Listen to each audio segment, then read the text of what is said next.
Hey, everybody. Welcome to The Right Side with Doug Billings. I'm glad that you're watching, listening on the podcast and on the video. You know, I've been thinking the last few days is that what we need in the United States is more commonality.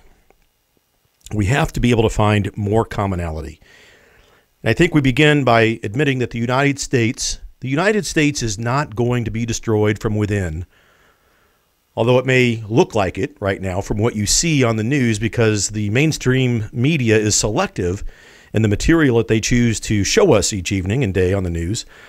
But the United States is strong. I believe this to be true. Our heritage and our history is strong. And why we're trying to remove it, I'll never know. But our place in the world is also strong.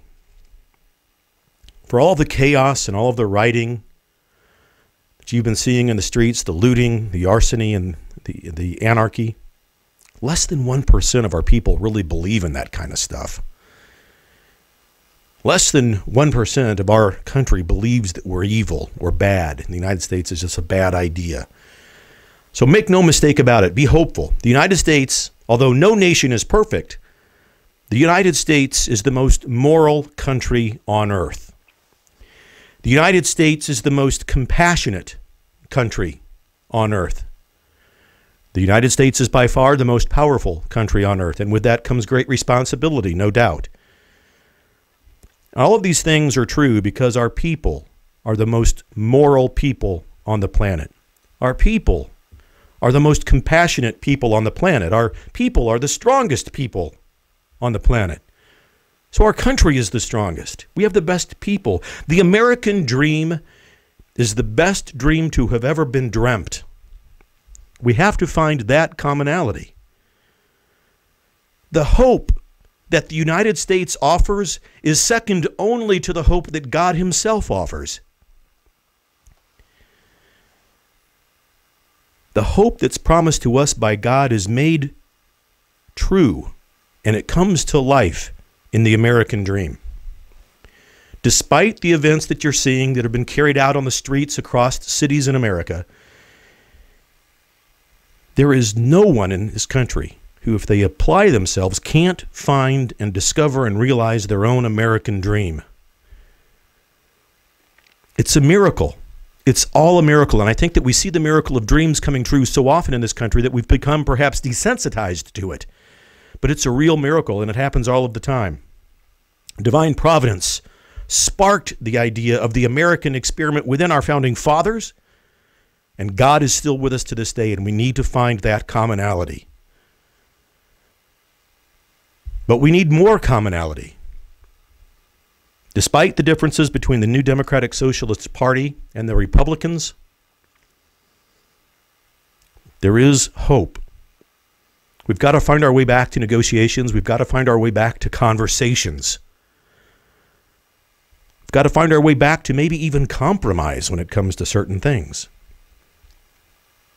But I think that the first condition that the New Democratic Socialist Party has to accept is that we've got to put America and Americans first.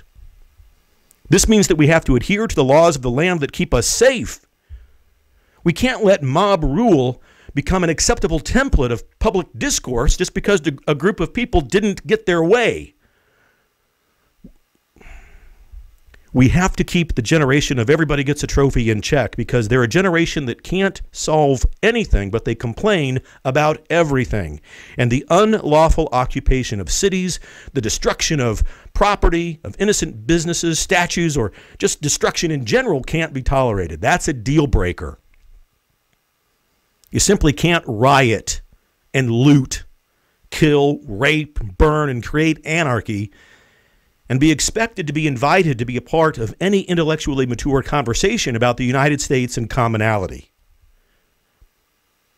But for the rest of us, we do need to invite each other to the table of commonality. We have a chance to dream again in this country. We had a great chance prior to the whole COVID-19 misinformation campaign, which is what it really was, and the wildly unnecessary economic shutdowns. Don't even get me started on that. Wildly unnecessary to shut down the economy of the United States. Before then, we had been the best economy the world had ever seen. More people over the last 3 years were lifted out of poverty than during any other time in our history. More people of every single demographic were working in the United States. There was more wealth being created. You put more money in your pockets. There was tax cuts. People were generally happy. People were being fulfilled. People were okay.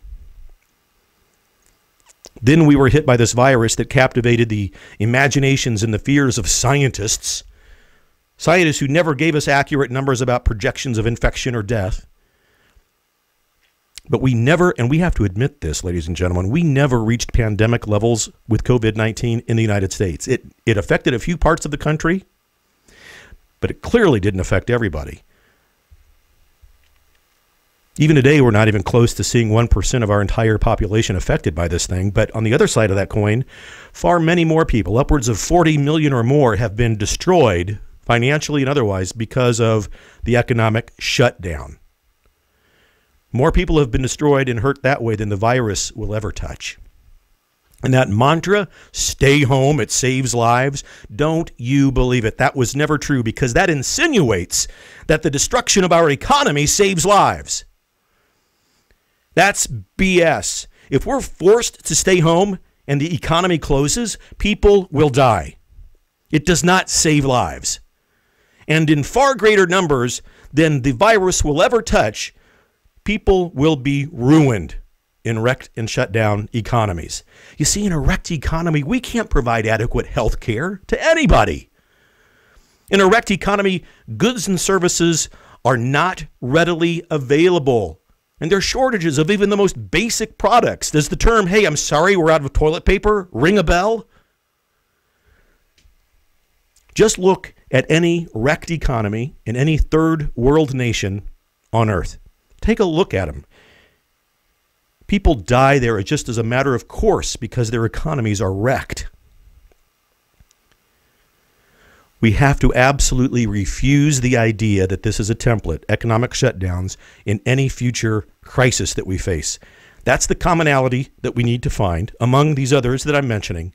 But we have to agree that shutting an economy down kills more people than a virus. We need to find commonality that convinces us that what we've been through with regards to the closing of the economy. We have to find commonality that we can take care of those who are medically fragile, elderly. Clearly washing hands and taking precautions are all good things.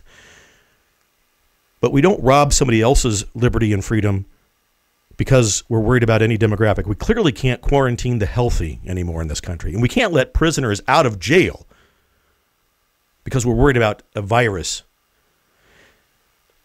We need to find commonality that soundly agrees with and supports everybody's right to free and peaceful speech. But we have to passionately resist and put a stop to violent mobs and anarchists who are seeking to destroy and burn businesses, lives, homes, cities, statues. We can't allow this to happen. We need to find commonality that sees value in and supports law enforcement officers. We have to recognize the whole lie of defunding the police and replace it with the truth that states, hey, if there's no police and if there's no laws, you're going to see tyrants, mobs, thieves, marauders rise up.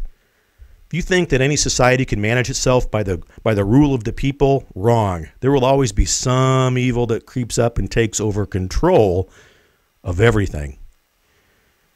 Defunding the police is not a way forward. We cannot have commonality if we think that's going to be the way.